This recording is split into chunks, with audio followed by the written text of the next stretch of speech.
destruction in the end, are death and confusion and destruction. Oracles. The whole world was seeking for oracles. The whole world was seeking for something of a divine will. And yet, it says in the Bible that the oracles of God were entrusted to Israel. The oracles of God, the revelation of the living God, was entrusted to one nation, Israel. And so you, if you are born again in Messiah, it says you are of the commonwealth of Israel. You are of the commonwealth of Abraham, Isaac, and Jacob. You also, therefore, have the right and the privilege of having the oracles of God.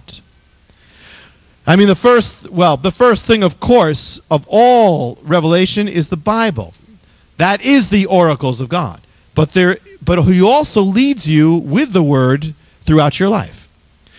Then the question is this: if believers have the oracles of God, why do believers often walk around so clueless in life, not knowing God's will, often confused, having no idea what they're doing, flip-flopping one day, the next thing, one day they're going to marry this person, the next day the Lord is saying marry this person, the next day it's a missionary to Africa, next day join a monastery, next day join Amway, So desperate for the slightest crumb of God's will.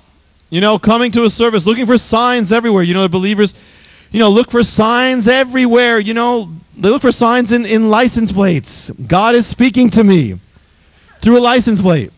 Now, that's possible, but don't look at license plates to get your revelation. Or cloud formations. It look like that person's face that means I'm supposed to marry them, Or a bowl of alphabet soup. Forget it, Now, God can and can use anything, but it can equally be misleading.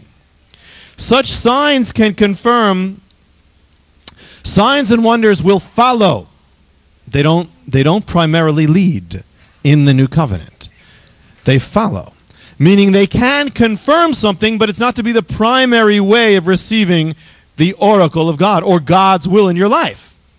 Any more than the regular way of, if you were a child and a father, the regular way they communicate is not through signs. It's through talking. It's through the word. But God does give signs.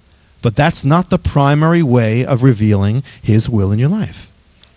He confirms often through that. Or in another way, it's another way that we seem to have no oracles of God, and that is that believers will say, I need to get counsel. Now, it's good that you're seeking godly counsel. That's good. But there's an extreme in this, and there's something that can be wrong. I need to get counsel, and if you don't give me counsel, I won't know. How is God? You're the only one who can give me counsel. Well, then what happens if that person's not there? What happened to God? Don't you have a relationship with God? Now, again, counsel from other believers can be good because they can give you objectivity, and there can be, but that is still not to be the primary way. That will also confirm, and often, if you need wisdom and those who've been in the Lord, that's great. That's great. But that cannot be the primary way you hear from God. Because if it means the primary way, it means you don't have your own relationship. You have to go through another person. That's not the way it is. There are some religions that tend to try to do that. You have to go through me. You have to. The cults do that, and many religions do that. You have to go through this person. No, you don't. You go direct to God. People can confirm, but you have to learn how to talk to God and to hear from God. It says in Isaiah 9, He shall be called Wonderful Counselor. That means, it says Wonderful Counselor. If that's one of His titles, it must mean that one of the main things that He does and wants to do is to counsel you. He must be real good at it.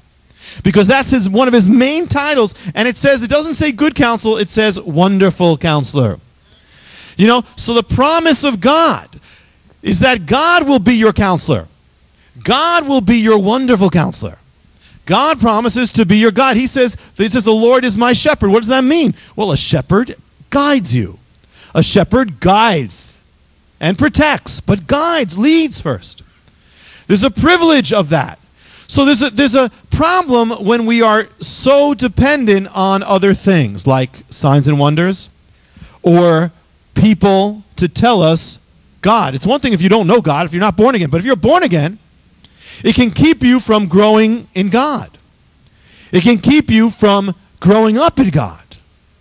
You know, and also things can get lost in translation. But you know, the thing telephone, one person says one thing, they go to the next, and by the time it gets around, it's something else.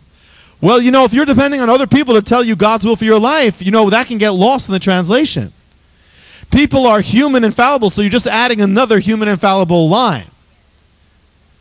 You know, the Old Testament, in the Old Covenant, the priests would stand before God, and they were the ones, you know, who would get the will of God. Some of you were brought up with priests, you know, in other words, those who said, you know, they're intermediaries. You know, this story is told, not a true story, it's just a little anecdotal story, but that the Prime Minister of Israel was visiting the Vatican, and he sees a strange phone. And he said, "What's that?" And he said, "Well, the Pope says that's a hotline to God." And the Prime Minister said, "Well, can I use that?" He says, "Yeah, but it's expensive. It's a direct line to heaven, but it's expensive." So he speaks a few minutes. He goes home, gets in the mail a bill from the Vatican, $15,000. He says, "What is this?" And the Pope answers, "Well, that's a call to heaven. I mean, that's pretty good rates, you know." A year later, the Pope visits Jerusalem. He's in the Prime Minister's office, sees a phone, strange phone. He says, "What's that?" And the Prime Minister says, "That's a hotline to God." He says, "Wow, you have one too?" He says, "Yeah, can I use it?" "Sure." So he speaks a few minutes, goes back to Rome. A month later, he gets a bill from Israel. It's 53 cents. He calls to the Prime Minister and says, "53 cents for a call to heaven, that's an outrage. It should be much more than that." And the Prime Minister says, "Yeah, but when I called from Rome, it was long distance. When you call from Israel, it's a local call.